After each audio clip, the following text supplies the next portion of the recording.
The Varnak Dominion ruled over 1/3 of the known galaxy, and they had done so for thousands of years without challenge, without fear, and without failure, because their ships were faster than light, their weapons stronger than steel, and their warriors trained from birth to fight, conquer, and dominate anything that dared to resist them. They had crushed empires, silenced rebellions, and erased species who thought they were strong enough to survive alone. And because of this, no one in the galaxy dared to say the name Varnak out loud unless they were swearing loyalty or begging for mercy. Their systems were secure, their fleets patrolled far and wide, their enemies were either gone or broken, and so, when a small Varnak patrol ship deep in the edge of uncharted space received a strange signal, one so weak and so old that it sounded more like noise than a message, no one paid attention at first. The signal was strange, rhythmic. It repeated the same patterns over and over. It wasn't a distress call or a cry for help. It wasn't even a military broadcast. That it was music, human music, a soft voice singing in a language the Varnak systems quickly translated. But the meaning was not as important as the feeling. It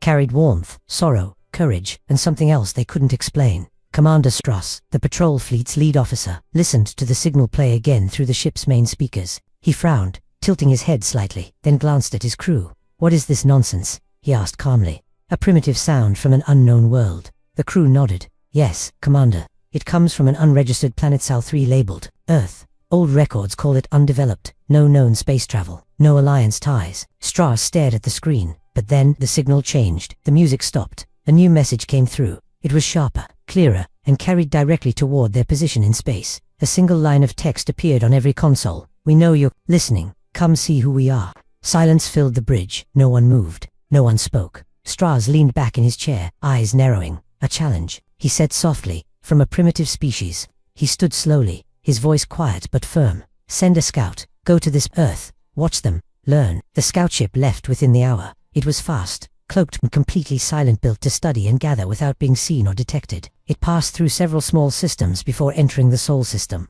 As it moved past the outer planets Jupiter, Saturn, Mars, it found no resistance, no defenses, nothing unusual. But when it approached Earth, things began to feel strange. The planet was alive, covered in green and blue, spinning slowly with clouds swirling over land and ocean.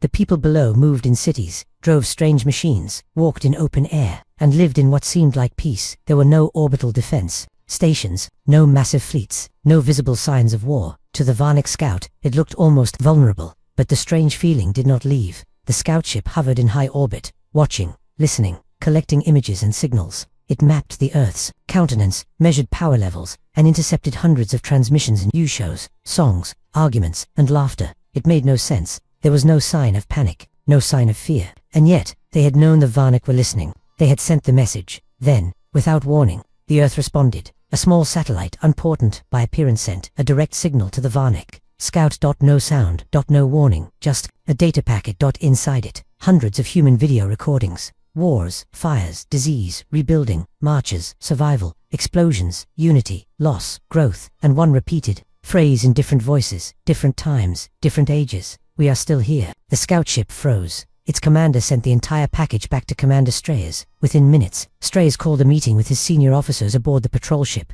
"They knew we would come," he said. "They knew we would listen. And they chose to show us their pain instead of their power." He turned toward the window, where stars shimmered beyond the glass. "I do not understand these humans, but I want to." He gave the final order. "We go to Earth, not to conquer, not yet, but to understand. What kind of species sends a message to the galaxy saying, 'Come see who we are'?" And so, the strongest species in the galaxy moved toward Earth, not with fear, but with curiosity, and nothing would ever be the same again.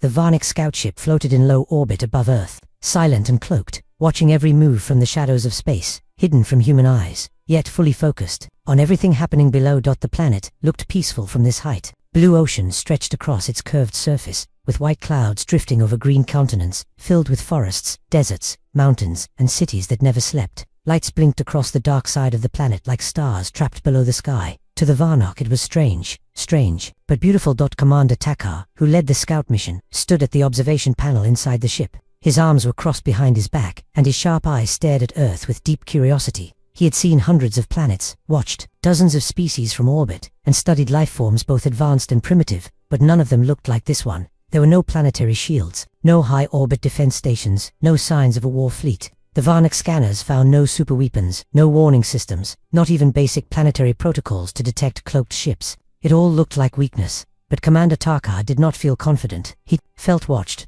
Inside the ship, the crew worked silently. The sensors recorded human communication networks, thousands of voices, songs, reports, signals, and digital codes. It was chaos, yet controlled. Human history was everywhere, flowing openly through the air. The scout team downloaded everything. They could .wars, .science, .medicine, .music, .laughter, .tears, The humans were not hiding anything. They lived loudly, they shared their pain, they celebrated their victories, and they never stopped pushing forward, no matter how many times they were knocked down. Then Earth responded again. Without warning, another data transmission reached the Varnock ship. It was not a threat, not a demand, just a story. The message contained a recording.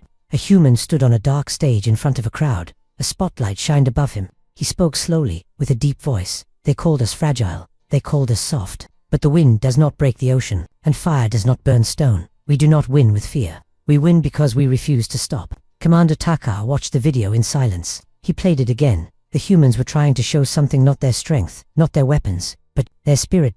Back on the main Varnock patrol ship, Commander Straz received the new data from the scout and paced the bridge slowly. He knew what this meant. Earth was not careless. They were not blind. They had seen the Varnock listening and chose to say, "Come, look, understand." That was not weakness. That was control. Straz opened a secure channel to the Dominion Council. He spoke in a calm voice as the faces of his superiors appeared on the screen. "Earth is not what we expected," he said. The High General of the Dominion leaned forward. "Are they armed?" "No, not like us. Their technology is limited, but their minds are not." Another council member hissed. "Do they pose a threat?" Straz paused before answering. "No, not yet, but they are dangerous. Not because of what they have, but because of what they might become." The council laughed. One said, "We have crushed stronger enemies. If humans are dangerous, then we should destroy them before they rise." Straz raised a hand. "No, not yet. We must learn more. This species has survived everything. They evolved through fire. If we strike too soon, we may only make them stronger." But the council had already made their decision. They ordered Straz to prepare a full fleet and gather outside Sol system.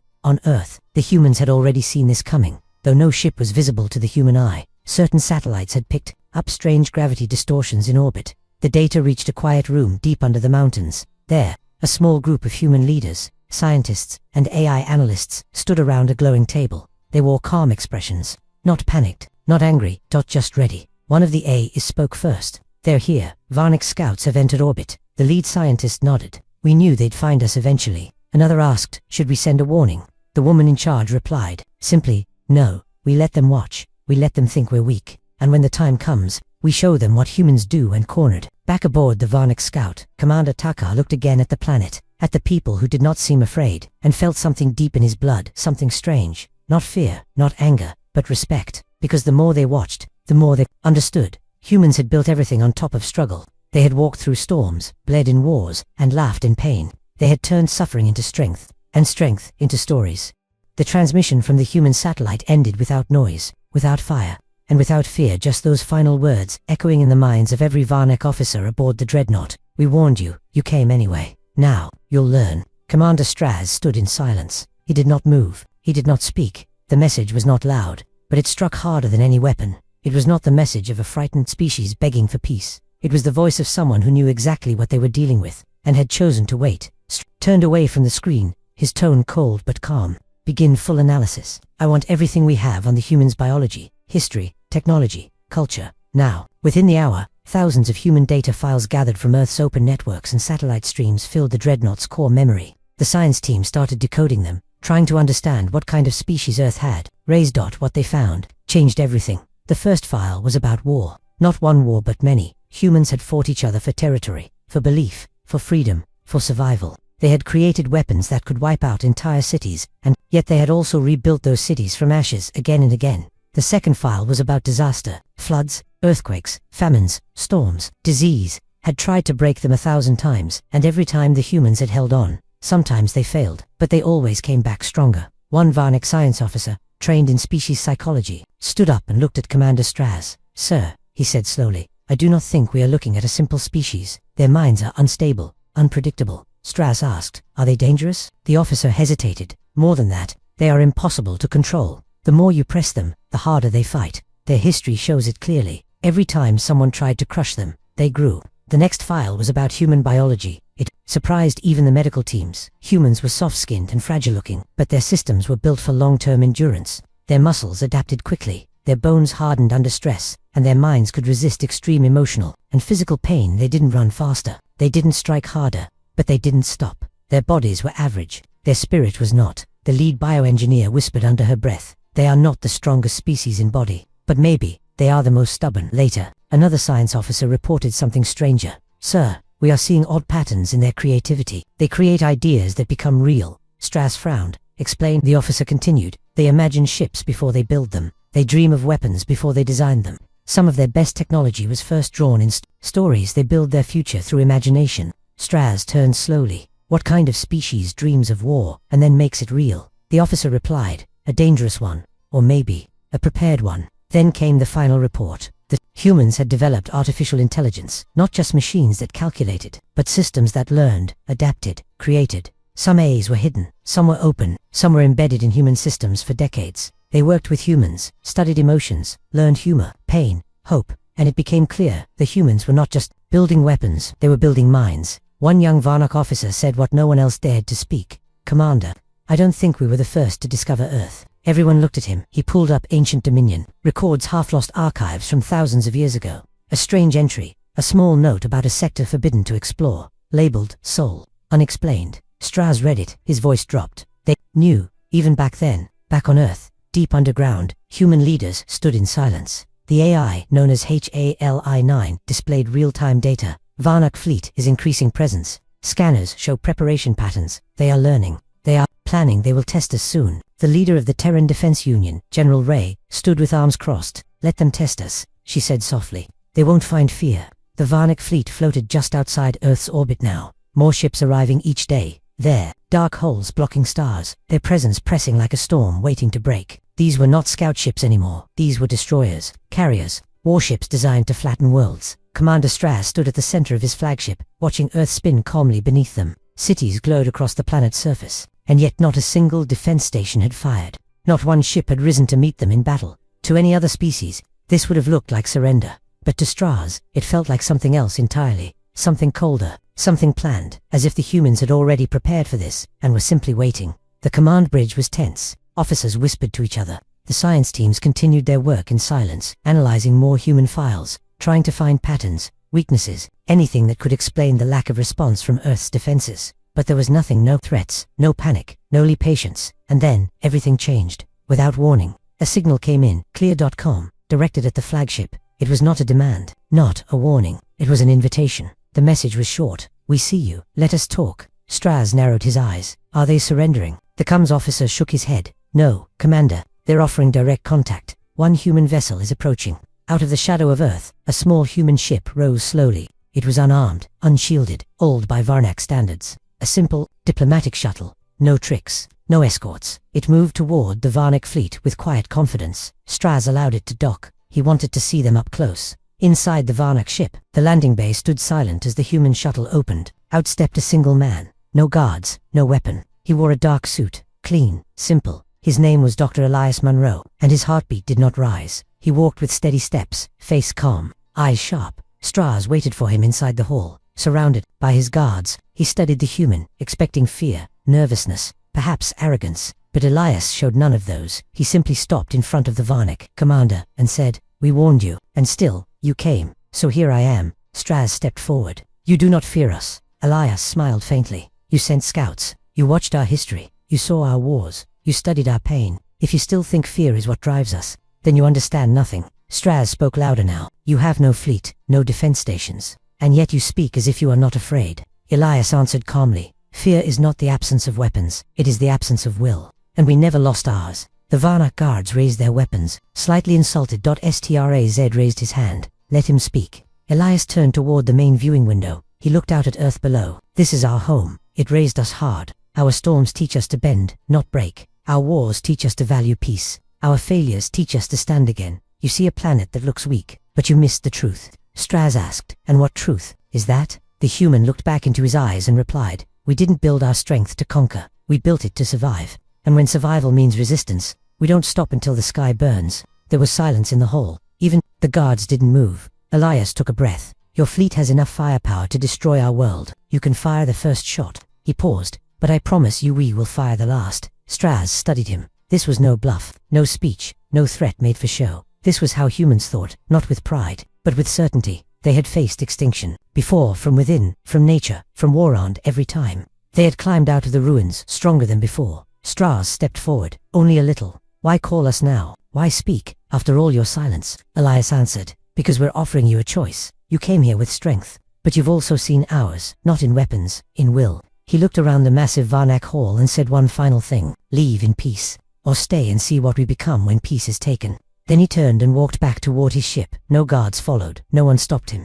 The human shuttle was gone. The silence it left behind was heavier than metal. It wasn't the kind of silence that came from peace. It was the kind that came before a storm. Commander Straz stood at the wide viewing window of the Varnak flagship. His eyes scanned the blue and green planet below. Earth and the ships now rising from its surface like shadows rising from deep water. These human ships weren't sleek or massive. They didn't look threatening, but they had appeared exactly when they needed to, and that meant something. They had been hidden. They had been watching, and now they were ready. The Varnak fleet shifted formation, not an attack pattern yet, but a position of strength. Ships turned their weapons to face Earth's orbit. Power levels rose. The energy between the two sides thickened like the air before. Lightning.Straz gave no order. He was thinking humans had made no threats. They had not fired. They had not challenged the Dominion fleet openly.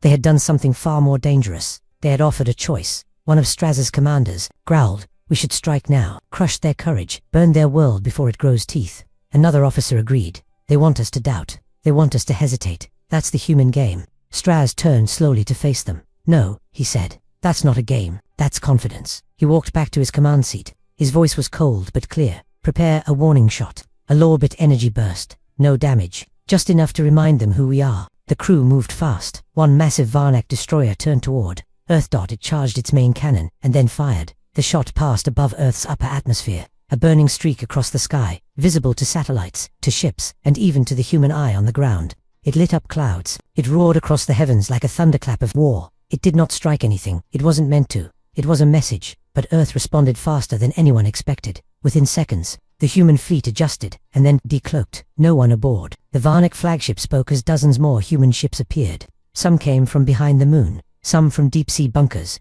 some had been drifting invisible between asteroids, others were disguised as broken satellites or lost probes. They were everywhere. Their designs were strange, each one different, as if humans had not built a fleet, but had let every mind design its own blade. Some were built for speed, others for stealth. Some carried strange arrays of unknown tech. A few looked like cargo ships but with armored cores and silent weapons, hidden inside. And not a single one showed fear. Straz stood slowly. This was no fleet of conquerors. This was a fleet, built for survival. Built by a species that had known war for too long. A voice came through the comms. Not a threat, not a demand. Just one calm sentence. "That was your warning. This is ours." Then, without firing a single shot, the human ships locked their targeting systems onto the Varnak fleet. Each one, precisely, quietly, not just at random. They had studied the Varnak ships. They knew their weak points. They knew where to aim. And now, every Varnak ship was in someone's sights. Not to be destroyed, but to be stopped, to be humbled, to be seen inside the Varnak command bridge. Alarms began to blink. "We're being jammed," one officer shouted. "Some of our outer ships have lost contact. Shield disruption on the forward lines. Target locks confirmed, Commander. We are surrounded." Straz said nothing, his hands clenched into fists, but his mind was calm. This was no mistake. This was power. Not in numbers. Not in firepower, but in control. Straz finally spoke. "They never built this fleet to win wars." He turned toward Earth once more. "They built it so they'd never have to fight them." The unknown ship entered the Sol system like a shadow from outside time. It made no sound. It left no trail. It simply appeared silent, cold, smooth as glass, moving with a kind of slow, terrible purpose. It passed Saturn, then Jupiter, then Mars. Within minutes, it reached Earth's orbit and stopped perfectly still, directly between the Varnak fleet and the human ships. No species symbol, no lights. No engines. Nothing. Just presence. On board the Varnak flagship, every scanner failed to identify the object. It had no mass signature, no heat, no energy output. It wasn't invisible because they could see it, but it wasn't real either. Commander Straz stared at the image on the screen. His voice was low and sharp. "What is that?" The science officer's hands shook over the controls. "Unknown, Commander. It's not human. It's not Varnak. It's outside classification." Straz frowned. "Is it a weapon?" The answer came slowly. "Maybe, or maybe it's something older." Then the human fleet moved. Every ship turned away from the Varnak fleet and faced the object. No attack, no signals, just silence. and then a voice, human, but through static, echoed on all channels. Do not interfere, you came to watch us. Now, you watch this. The object pulsed once, just once. It wasn't light or sound, it was gravity, bending space around it for a split second, making the Varnak flagship creak and groan under the weight of something far too large to understand. The screens blinked. The crew stumbled and then stopped, but something had changed. The object turned slowly, not toward Earth, not toward the Varno, but toward deep space. And then, it left no explosions, no fight, just a message left behind in the form of energy. Every Varnak ship received it. A simple sentence burned into their memory logs in the language of the stars. Survival is earned, not by power, but by knowing when not to use it. Straz read the message 3 times. The bridge was silent. He turned back toward Earth. The human ships had not moved. They were still waiting, still watching, still ready. He looked again at his own fleet. They had numbers, they had weapons, they had history, but the humans had patience. And now, they had something else behind them. Something ancient. Something even the Varnak feared. Straz stood still for a long moment. Then he gave the command no one expected. Power down all weapons. Signal every ship, we do not fire. His officers turned to him in shock. Commander, we have the advantage. Their fleet is smaller. Straz raised his voice, and smarter. They knew we were coming. They let us come, and now they've shown us what lies behind them. He walked toward the viewing window again. No species plans this deeply, unless they have already lived through something worse. Back on Earth, inside a hidden command center, Dr. Elias Monroe stood watching the same feed. The unknown object was gone. The Varnak had not attacked, and humanity had not needed to fire a single shot. The AI beside him spoke softly. They learned. They're thinking. The question is, what will they do next? Elias answered, that's not our decision. But at least now, they understand. The stars outside the Varnak flagship glowed silently, unaware that history was being rewritten inside a dark chamber filled with warriors, commanders, and scholars who had ruled the galaxy for thousands of years. The Varnak High Council had gathered across space through secure transmission, their faces projected on glowing panels, sharp eyes focused on Commander Straz, who now stood alone on his ship, speaking not with fire in his voice, but with the heavy weight of realization in his heart. He had seen the humans, he had studied their records, read their wars, heard their music, and watched their pain. He had stood in front of their diplomat and looked into eyes that did not fear death. And now, after the silent warning of the ancient object, after seeing the humans hold their fire even when outnumbered, he understood they did not need to prove their strength. They had already survived. They had already won by being ready for the worst, but choosing not to cause it. One council member, his voice deep and sharp like a blade, said, Commander, your hesitation makes us weak. You had the chance to strike white, didn't you? Straz looked up calmly. Because we would have lost more than a battle. We would have lost the future. Another council elder leaned forward. They are few. Their weapons are crude. What future do they threaten? Straz spoke slowly, not with power, with what they've built inside, with how they think, with how they endure. He brought up a hologram of Earth's long history. War after war, disaster after disaster, death after death, and every time recovery. They don't grow despite pain, Straz said. They grow because of it. He showed footage of humans rebuilding cities after bombings, forming alliances after centuries of hate, discovering medicine in places no other species would look. And then he played one final clip. A group of children, running through a broken town, laughing, chasing each other with toy planes as a rainbow spread behind them. This, he said quietly, is their strength. Silence followed. The council didn't speak at first. Then one voice, old, wise, and respected, broke through. A scholar, a historian, one who had seen the fall of other empires. She said, we crushed species with fire. We ruled through fear, but fear fades, and when it does, only truth remains. Another commander still disagreed. They may become dangerous one day. Should we not strike now, before they spread? Straz shook his head. They already have spread. Their ideas, their courage, their stories, even their pain, reaches across stars. He looked around the room of leaders, warriors, tacticians, and then he said the one sentence no one expected. From Ivana, Commander, we need them. Back on Earth, Dr. Elias Monroe stood once again at the underground command table. The screens showed no movement from the Varnak fleet, still waiting, still deciding. He knew what that meant. Their silence was fear, not of humanity's weapons, but of what choosing the wrong path might cost them. He whispered, come on, choose right. This galaxy doesn't need another war. The symbol of peace, sent by the Varnak for the first time in over 1,000 years, shimmered across every human satellite, every ship, and every underground command station that had carried no weapons, no demands. Just one quiet message, broadcast across open space for all to hear. We are ready to listen. Across Earth, the response was immediate but not loud. No cheering, no parades, no boasting. Instead, there was silence, and then movement. Ships powered down. Weapons stood idle. Engines cooled. Because humanity knew this moment wasn't the end. of a war. It was the beginning of something bigger, something fragile, something rare. Trust. On the Varnak flagship, Commander Straz stood once again at the main window. But this time, he wasn't watching Earth as an enemy. He was watching it as a mystery that he had finally begun to understand. A blue planet filled with life, built on chaos, tempered by suffering but standing tall anyway. One of his officers approached him. "Commander, the human leader is requesting a formal meeting. No guards, no weapons, just words." Straz nodded. "Then let us give them that. We've taken enough time to learn."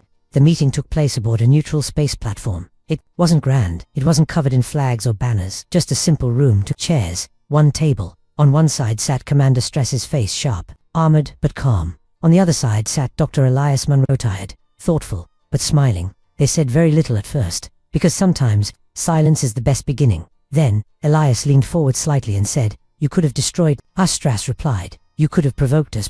Elias smiled faintly. "But we didn't." Strass nodded. "And now the galaxy changes." Within weeks, something unthinkable began to happen. Human ships and Varnok ships flew together not as enemies, but as explorers. The Dominion's old war fleets began to patrol peacefully, not to control but to protect weaker species who once feared them. Earth opened its gates to galactic science, medicine, and energy. In return, the Varnak learned about Earth's most powerful force, the human idea. Ideas of freedom, of healing, of unity through pain, of rising together. And slowly, other species followed. Races once afraid of both the Varnak and the humans began to meet, not in war, but in wonder. Years passed, and a new alliance was born, not ruled by power, not bound by fear, but led by understanding. It was not perfect. There were still dangers, still darkness, still choices to be made, but something had changed forever.